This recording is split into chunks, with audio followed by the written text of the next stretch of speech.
we're really changing the world when it comes to threat intelligence. And we really do offer something that other security companies don't. Like that is really our bread and butter and where we focus.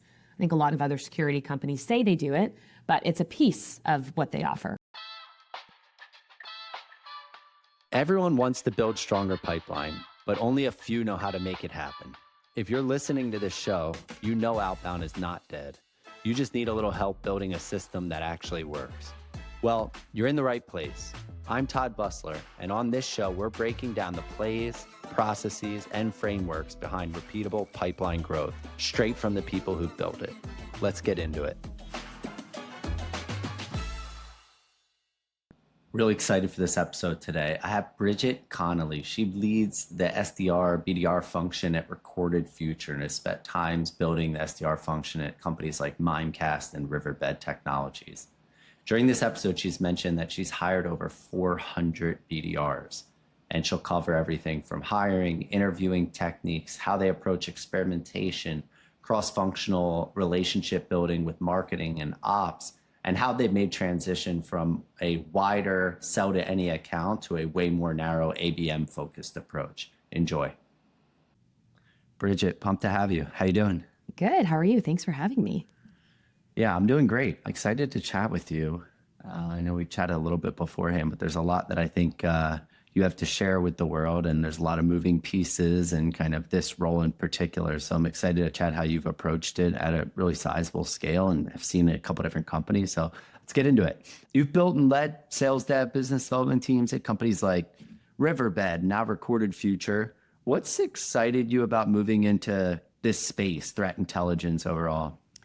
Yeah, I definitely think whenever I hire a new person, right, and we always talk about our journey at Recorded Future and threat intelligence as a whole, I think it's really meaningful what we do and our mission, trying to make the world safer and have threat intelligence top of mind within these IT worlds is something that's meaningful. And when you have passion and meaning behind what you're selling, I think it's that much easier. So that's what really drew me to Recorded Future. And I think being able to have an authentic viewpoint of, hey, we're selling something that is doing the world in a better direction, if you will, is always something that I get excited and motivated by.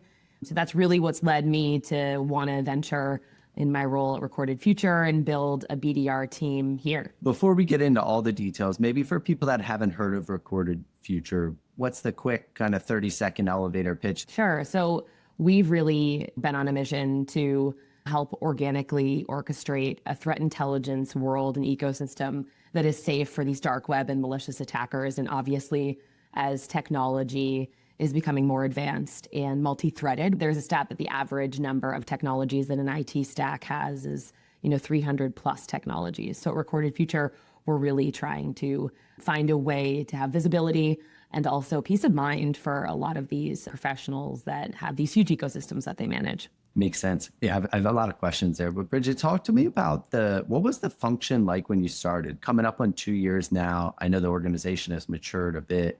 What did it look like when you joined versus today? Sure. When I started, we had a few different leaders in the business development umbrella, everywhere from North America to our EMEA group and APJ. When I've really focused and dedicated my time to North America, what we really saw was we were focusing our time 50% on the commercial segmentation, 50% on the enterprise segment. And we knew that we had to do better in terms of understanding who our ideal customer profile was. So what's really evolved is the focus. So we are 100% dedicated to those named account entities, those top companies, if you will, that we really strategize and focus around. So we no longer focus on those smaller segments. So that's really been an evolution. We do, of course, want to support any type of customers or prospects that come inbound. But in terms of the outbound effort and where I live and breathe, it is all named accounts within the perfect profile that we define as a company. So I think that's really been a shift that we've seen. And it's definitely adjusted how we have our prospecting methods, right? It's really focusing on the quality, if you will. And that's why we handpicked some of these major accounts to make sure our BDRs and our sellers focus in the right areas. What led to that change? Was it seeing something about the cost to acquire customers or the churn or the expansion potential? Can you explain kind of the work to actually land at the decision of reallocating your effort or reallocating your energy? Because I talk to a lot of companies that come in and It's normal company maturation of like, hey, we kind of sold to a wider audience. Now we figured out X, but how people do that is actually a little challenging, right? So how did you go about it? Sure, it's super challenging, and I don't think we have the complete understanding of the perfection and the ideal ecosystem that we want quite yet, but we're going in the right direction. A couple different algorithms that we used, and we have an amazing sales strategy team that focused and dedicated their time and their behaviors. But we did look at, of course, our customer base, understanding what makes a customer sticky, what's keeping them within the recorded future world and a champion for our product. We also looked at what the sales leaders, the sellers were saying, who they had champions with, if it's a certain persona or a certain vertical. So we definitely were able to take the voice of the people as well, which was really meaningful to understand, hey, this is where I've had really good collaboration and conversations. This is where there's pain and how we can help alleviate it within these ecosystems and what's been effective. It's not perfect, but it's a work in progress. And we're finding that a lot of the success has been within that ICP profiles that we have handpicked. So I do think that it's been really unique for me as a leader because I've always managed an SMB, a commercial and an enterprise space. So now to solely dedicate my time and my team's focus within that world, it's definitely been a change, right? It's a change in how we do our job and how we do it well, but also how we do it for the future and how we're predictable on what we're going to have for pipeline success. So I think that's been a big shift. I just had an interview with someone who's been leading sales development at HighSpot for 10 years, right? And he saw every different journey and maturation of the company. And he talked about this shift from like, hey, get all pipeline, get quantity of opportunities to way more narrow. And you usually have to bring people with you on that. Like, hey, how am I going to do this on a much smaller list of accounts? Or, hey, my number's now impossible. Did you run into friction there? And maybe what advice would you have for other people about to go through this journey? It's a great one. Yeah, I think there's always that friction, and there should be a little bit of that healthy friction, right? We want these goals to be something that's a reach. We want to understand how we can motivate and dedicate our time to coach and develop these young sales professionals because we want them to hit goals. I think that we really have an amazing ecosystem here, which has really been supportive, an amazing sales operations team, a great partnership with marketing. Like, I think all of that is definitely a recipe for that success. I think it was a huge change agent for BDRs that were still in seat, right? We have all these new objectives, all these new goals. We're focusing only on the top tier accounts in the world, right? How do we change our mindset? So luckily, our leadership team was really willing to work with us on a ramp in terms of, hey, we know we're not going to get there overnight. We know we have to start somewhere. I think that support is so meaningful, especially to these young professionals that know the number can be challenging. So that was really meaningful for them out of the gates and allowed them to start to ramp to get to the goal. But also, I think how we actually look at BDR success is important, right? Is it pipeline? Is it sales qualified meetings? Is it opportunities that progress? So for us here, we really like to believe in these sales qualified, meaningful discussions. And that's where BDRs are tied to success for their behaviors. So we did adjust how we did things last year and moved solely to that. It's been a bigger change, but we're starting to see some normalcy commence, which is exciting at this time. Two parts of that are really interesting to me. You said that you're used to having an SMB kind of commercial enterprise segment where the prospecting motion looks a lot different across those segments. And I think sometimes people try to blanket that together and run into some problems, as I'm sure you're aware of. Two questions. First is, what training or skill enablement development had to go in like, hey, you're talking to this flavor of customer, this senior of type of profile. There's a different level of executive presence, of precision that goes into that. So what did you have to do in the training and skill development part to get the team there? Sure, it's a good one. I think for me, right, we are harnessing how we can execute and be effective and build pipeline and support our sellers. We know the BDR role is one of the hardest, right? So I think for me, some of the training and some of the aspects that are really meaningful are focusing on what do we know works and how can we really succumb to that and understand how to build our playbook around that. So rather than focusing on cold calls, 120 cold calls a day or 50 plus targeted emails, we've really lived in a social selling world in these past few months. And we know a very effective way of connecting and understanding prospects' needs and what's meaningful to them is through LinkedIn and engagement there. It's not just an overnight success. So I have found that the evolution of LinkedIn and showing, these prospects that we do know them and that we understand what is meaningful to them and where the pain exists within their organizations has been one of the biggest adjustments. I would say probably 80% of our success has been within the LinkedIn world over these past 6 months, which is just such a different behavior than what I've seen historically. So we are finding that partnering with our sellers, researching, understanding what is needed within these ecosystems and these organizations and how we can help provide that need has been where we've spent a lot of our time. So I would say social is such a big piece of what we do now. And it's just so different than what I've seen as success previously. It's so interesting. Ours is pretty similar. Like LinkedIn is a huge part of the motion. What do you think about when some leaders are starting to get concerned? Like, okay, email has gotten less effective, calling likely less effective, if not probably heading in that direction. LinkedIn still seems to have some gains or arbitrage. Do you see that starting to get too noisy and less effective soon? Do you think we're really early on that front? There's a lot of room to run. Yeah, what do you think? I think we're probably in the middle ground. I think it's definitely what's existing today as just the commonplace best practice, LinkedIn and that engagement. We still find that, we have a lot of success with dials, which is awesome, but it's not calling someone out of the blue and booking that meeting, right? That we used to be able to do. Rather, it's 3 LinkedIn messages. It's 3 months of a drip campaign within your email structure and good messaging. It's targeting them at the right time. So I find that rhythm and that outline of BDR performance and behavior within their prospecting algorithm is just that much more important. But if you do stick to it and you follow through and you don't allow yourself to get caught off guard in terms of other things that may pop up, I do believe that it's effective. But I agree, like it's been very interesting to see that evolution. I do think we're going to continue to see LinkedIn for now really be the main area of success within the prospecting world. Yeah, it's for us too. It's LinkedIn and very call heavy. Yeah. LinkedIn. Yep. Can you talk a little bit about, Bridget, your leadership style, right? Sure. Because what you just walked me through is, hey, a big shift from like this kind of one size fits all to a way more narrow approach, probably likely a lot of changes from a channel standpoint, a lot of education to earn the right and be able to put yourself in this buyer's shoes for younger talent. That's not easy. So I'm sure you did a lot of things that maybe you don't even recognize are that hard, but walk me through like, where do you think you shine as a leader? How have you gone about that? Sure. I definitely like to think of myself as a coach and a mentor for the team. I think for me, understanding out of the gates what's meaningful to them and what are their goals. And I don't just mean they want to be an AE, but what are their personal goals? Is there something that's driving them? And how am I going to help them get there? I think that it's really hard to go into a sales mind and collaborate with them and say, hey, we are completely data oriented. We are going to focus on these KPIs and that's what we're going to drive for success. It's just not going to be the trigger that gets them motivated or excited.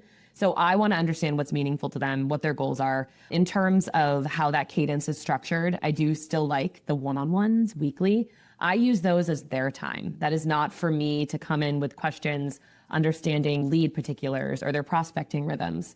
If I have my own agenda and my own goals in mind, I will either find other time or once they elaborate on where their focuses are and where their challenges or successes are, I can then go in at the end of the meeting. But I find that's a really important discussion point within one-on-ones. Also, I will never ask them to do something that I'm not willing to do. I like to make dials on the floor. I like to be able to show that I've been in your shoes and I've done it and I've grown from there.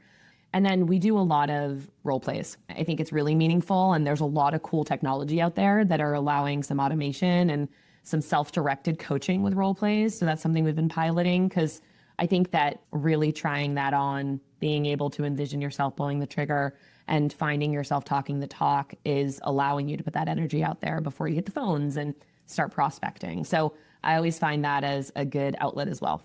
Can we dig in a little bit more tactically on the goals part, the motivation part? Because I personally think that SDR leadership is one of the hardest jobs because you have really typical early in their career, more junior talent. There's a lot of pressure to hit numbers. It's really hard for someone at a younger age to have the executive presence and be taken seriously. You have AEs with personas and egos that are difficult, and you're kind of trying to balance all of this. I agree with you on the personal goals, the motivation, but how do you actually do that? Because in theory, it's like, yeah, I need to know what makes them tick, but not everyone opens up. A lot of people don't actually know. Like, how do you go about that? Like, what does great look like when it comes to that skill set? Yeah, and there's so many different personalities, right? And I think that's exactly what is the hardest part of being an SDR leader in any organization, understanding how you can be audible already and adjust your mentorship with these different personalities. For me, I think it is everyone having the same true north, if you will. And our leader here always talks about the true north. And if it's customer obsession, which it should be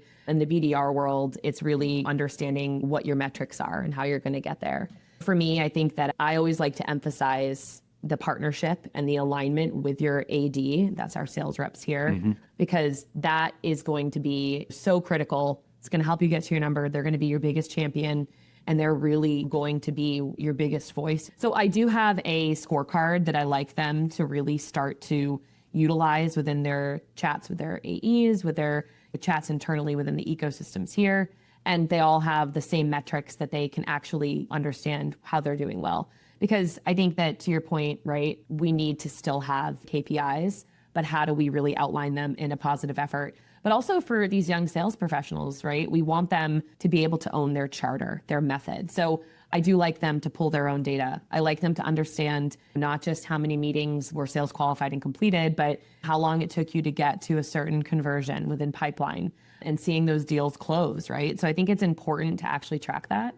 And then I do really like to emphasize and do check-ins with AEs, with sales leaders to understand how these BDRs are integrating within their team culture, their team calls. Are they chatting with their AEs every day and collaborating? I think that meaningful, aspect is so important. So myself and my sales leader on my team, that is something that we really focus on and strategize around. Hey listeners, interrupting the podcast for a quick 20 seconds for a Champify plug. If you've been getting value from our content via webinars, podcasts, stuff I write on LinkedIn, I hope you understand that we think about and take pipeline generation very seriously. If you're listening to this podcast, it means you care about figuring out outbound, figuring out how to be more creative to prospect into your top accounts and win more revenue. At Champify, what we do is turn your entire company's existing relationships into new revenue. Champify's AI finds your highest converting revenue opportunities, from former customers at new companies to previously lost deals ready for a re-engagement, and turns them into a repeatable pipeline engine at scale, all within your existing workflows and low learning curve, which means high adoption. We're generating 20% of pipeline for companies like S&P Global and working with some of the largest, fastest growing B2B orgs in the world. If you're interested in what we do, we have a compelling offer for people that are listening to this podcast. We'll go through a data test, we'll go through a closed loss audit, and we'll show you the potential pipeline opportunities you have within your existing systems. Email sales@champify.io and mention this podcast, and we'll present you with a compelling offer. Enjoy the rest of the show. You've spent a lot of time in this general category / space, right? Security, threat, et cetera. How do you handle things from like a competitive standpoint? Because I would imagine there's so much education that the sales team needs to know on competitive differentiators, exactly where we fit. How do you approach that? And what learnings do you have for people in other really competitive categories? Yeah, I think that, it's really important to understand like what is your main differentiator, like understand where you really do things differently. What are you actually seeing that you're gaining as sound bites from customers in terms of feedback? And why are we that chosen premium service that people are going with? I think in the recorded future realm, what's been really unique is we're really changing the world when it comes to threat intelligence. And we really do offer something that other security companies don't. Like that is really our bread and butter and where we focus. I think a lot of other security companies say they do it, but it's a piece of what they offer, right? I think for us and the fact that we've dedicated resources and our entire umbrella around that ecosystem is the unique differentiator for us. But when I've worked within the tech umbrella, I've always liked to understand what the customers are saying, because it means that, a few things, right? It allows me to understand and think as a user. And it also allows me to know, this is actually something that's meaningful for them. Or I've sold technology that maybe wasn't that meaningful. And then I knew, this is something we're going to keep hearing, and we're going to have to train the BDRs on how to overcome that because it's not going away. So I think that's always been something that I've always looked at, those customer testimonials. And then in terms of how we really integrate that within the BDR realm and training, we have an amazing tool, obviously using HighSpot, that really allows them to know who our main competitors are, have those battle cards, know enough and be audible ready in regards to adjusting their pitch when they're caught off guard in regards to a competitive standpoint or objection. So I think as long as you're in that realm, then that's always something that's going to really change the game. And knowing a few of those stories are always going to be an indicator of success for our customers. I always like to train the BDRs out of the gates that psychologically, when you tell a story, it connects with a different part of your brain. So you remember it and it's going to be meaningful. So them memorizing and understanding stories around customers that really believe in who we are and what we offer is always something I find that can really allow them to be a differentiator in regards to the market and their prospecting outline. Couldn't agree more in terms of voice of the customer. I think people dramatically overweight the importance of product like knowledge and way undervalue just, hey, if you have 3 or 4 really good stories you can tell at a good time, it's like more valuable than anything you can do. Now, I know it's not as easy as, hey, we get these stories into high spot and things magically happen. Yeah. How do you approach enablement? You mentioned some role plays, but like, what is your cadence? How has that matured as, throughout your different leadership roles?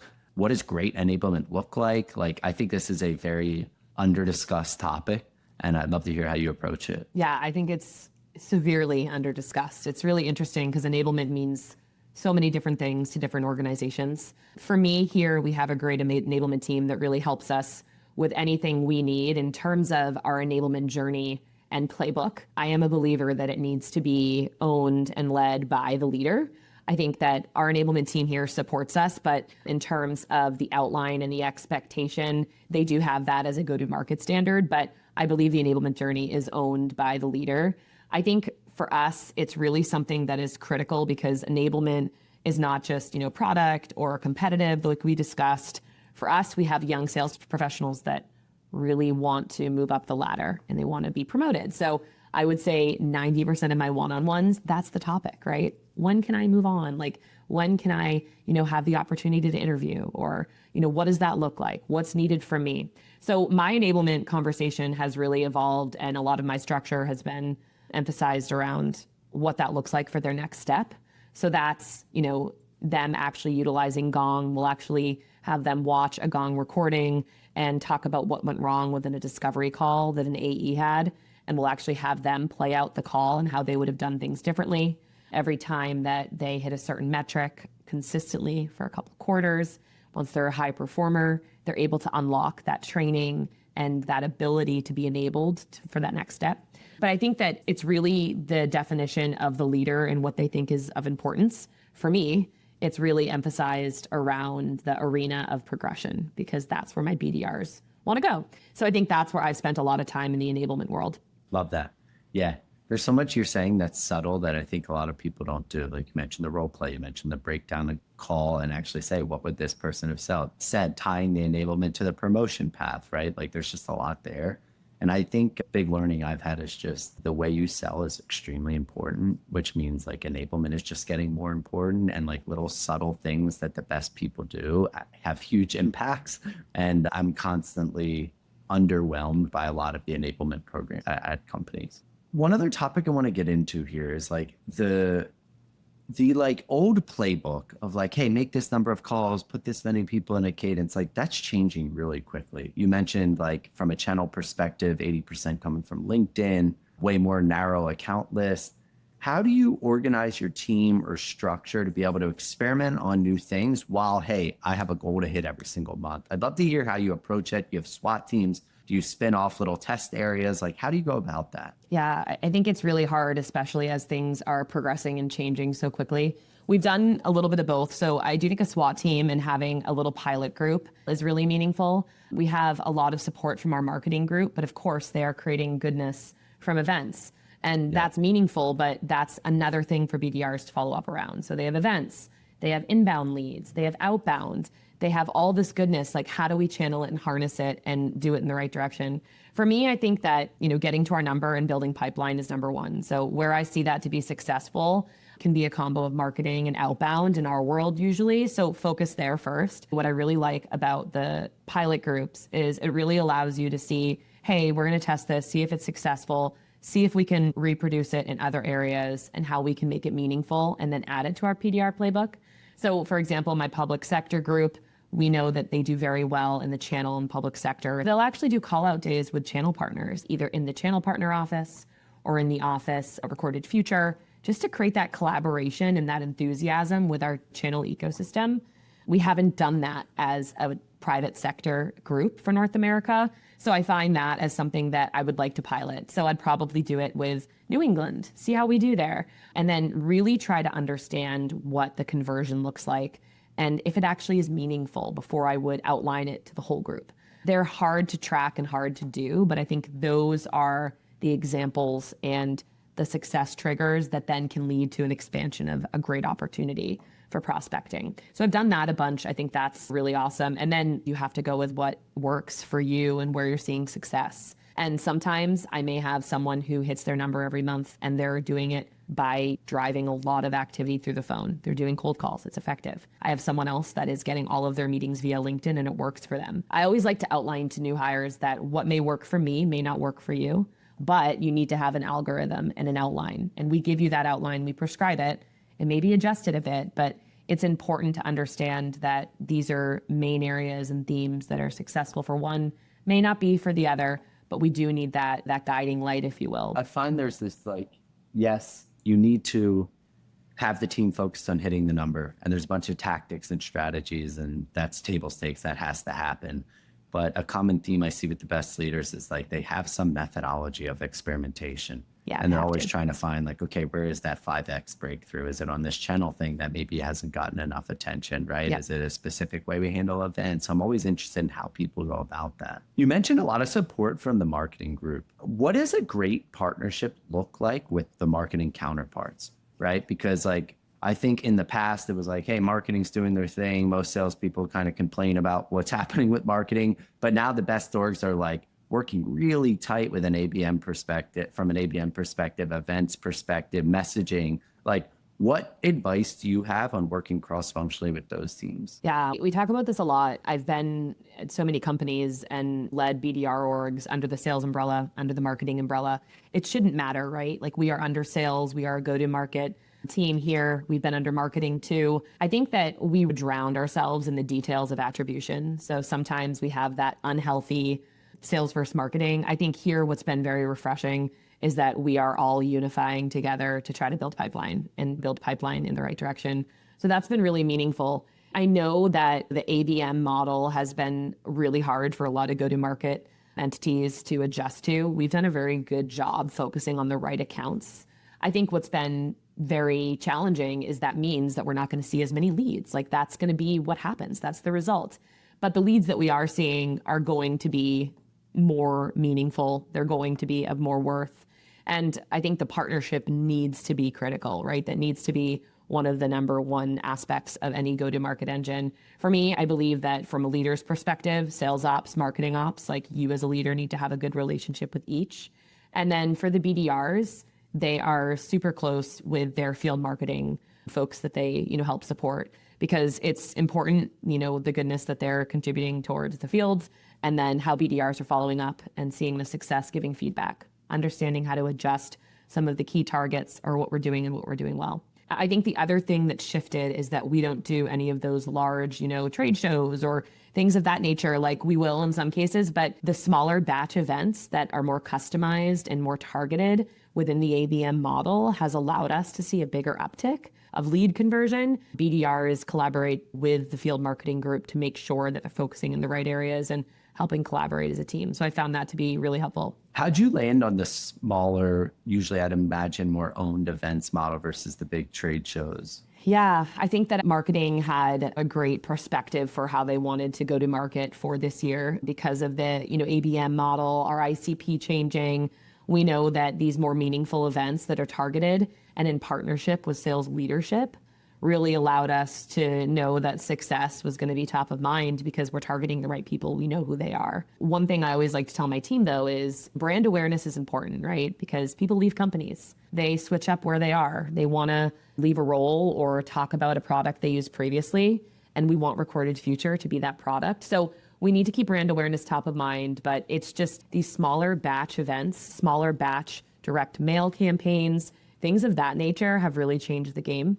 And it's just a very different way of thinking and a strategic way of thinking. So I think that putting BDRs in that realm has been one of the biggest changes, but I think we've been lucky to have marketing support. Love it. Bridget, last topic I want to talk about, like I can just tell I'm chatting with you, like you take management and the one-on-one structure, and I'm sure you have like very detailed promotion paths and everything someone needs to do. So how do you think about hiring in, coming up on the back half of 2025? And specifically, what are you looking for in terms of skill sets, traits, ambitions? Has that changed much, if at all? How do you approach it? Sure. I know. I always like to say this statistic. I think I've hired like probably 400 plus BDRs in the past 3-4 years as I built teams. And what's been really cool at Recorded Future is our growth model is for these BDRs to progress into sellers. So many of our enterprise reps were BDRs here. So it's really cool to see. I always look at 3 main areas when I look at someone who's talented and would be a good fit for the SDR world. I look at someone who's just naturally curious, like ask questions, almost annoyingly so in the interview process, but I know that means that they're super curious. Someone who's just super duper competitive, if that's them having a sports background or being able to tell a great story about a competitive scenario within their current role. And then thirdly, I always talk about audible readiness, because audible readiness is such a big piece of any sales persona, but especially in the SDR world, because someone needs to be able to pivot. They need to be able to adjust their talk track. They need to be able to shift their mindset in a way that's comfortable and also smooth in their transition. So that's something we talk a lot about too. And then for me, right, I really like to understand not just the now, but where do you want to be in 5 years? If they say, maybe a marketing manager, or I want to go into product, like that's not going to be a fit for my team. I want sales professionals. I want someone that wants to be an AE yesterday. I think that growth model is what I've seen as the most success. Why is that, Bridget? I think because they're just super dedicated to their craft, getting to their numbers, understanding the algorithm of what good looks like, and they want to move on and they want to be successful. When I see those competitive personalities, they always progress quicker, they do better. There are the one-offs of people that are super successful. They go into marketing, they go into product. I would say that's probably the rarity, not the rule. I see that very infrequently. But as I do hire for going into 2026 and beyond, that's really what I look for. I partner with a lot of universities in the Boston area as well as abroad, because I think that having young professionals that are excited and motivated out of school is always what I look for. And then I can train them and they have no bad behaviors from before. It's easy. So that's always my biggest thrill that I like to see when I hire. Last question, Bridget. This has been awesome. Talk to me about how you test for that audible ready. Yeah. I think like the first 2 around competitiveness kind of drive where they want to be for sure. The audible ready part's a little more challenging. Like 400 BDRs hired means you probably interviewed 1,000 plus. How do you test for that? Yeah, it's a tough one. So it depends on the personality. For me, if it's someone that is really nervous and a little bit more rigid, I always like to throw them off with, tell me what you like to do for fun. Tell me a story about something fun you've done in the last week. I like to see how they adjust if I throw them off of what their exact outline was for the interview. And sometimes people take it very well. And sometimes if they don't, I'm like, oh, okay, that's a bit of a trigger of let's dig deeper. I also like to do on the fly role plays, nothing to do with product, but hey, I'm walking into your ice cream shop. I'm going to buy chocolate ice cream. Sell me vanilla. I'm like, you talk me through some of the questions you would ask. I think that it really allows me to see what people's mindsets are, if they're comfortable with being uncomfortable. And it's trainable, but it's really hard to, figure out if that person has that personality that's just going to click and be the good fit. So I think those are some of the skill sets I look for and some of the triggers that I like to use when I interview. Love it. Bridget, this has been awesome. I appreciate your wealth of knowledge here just from earned experience. So I appreciate you sharing with the audience. Anyone wants to follow Bridget, she's on LinkedIn. Bridget, thank you so much. I appreciate it. Thanks for the time. Appreciate it. Thanks for listening to Cracking Outbound. If this was helpful, let us know by messaging me, Todd Bussler, on LinkedIn, and share this episode with a friend that you think will be interested. If you want more resources about building and scaling all things outbound, you can sign up for our newsletter at champify.io/blog.